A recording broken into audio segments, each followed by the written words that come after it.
Greetings! Some time ago I posted this video regarding the flat earth, and it was something I threw together really quickly. A lot of people have watched it, and so I think it deserves a little bit more attention.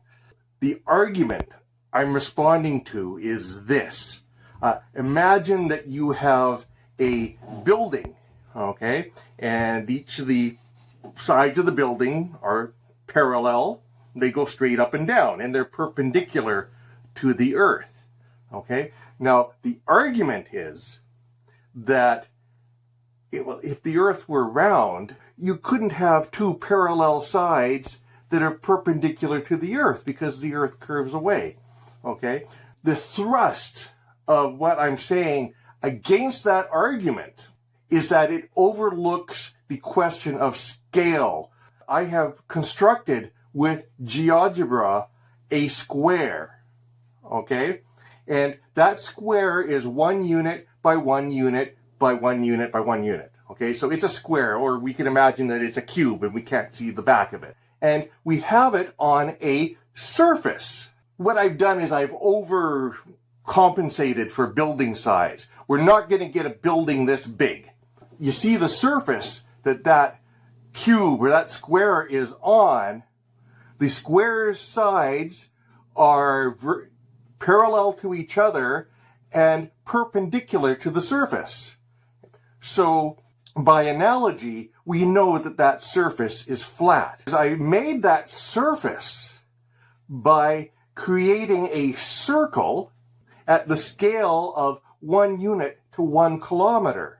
So that's why we have these coordinates for the corners of the square. The corners are not flush. The bottom of the cube or square is not flush with the surface that it is resting on. But the amount that it is out is negligible. So if we had a building that was 1 kilometer wide and one end of it was touching a perfectly spherical earth, this is how far of a difference you'd have at the other end.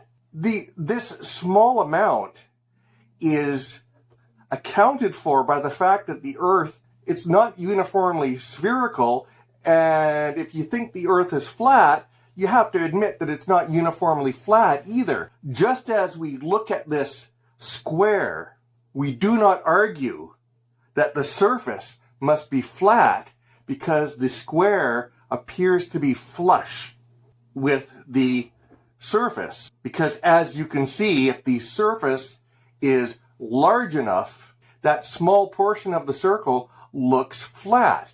So you can see some of my calculus stuff here, or is it here? Is it here? I need to label these things. If you enjoyed this, give it a thumbs up, and Bob is your uncle indeed. Cheers.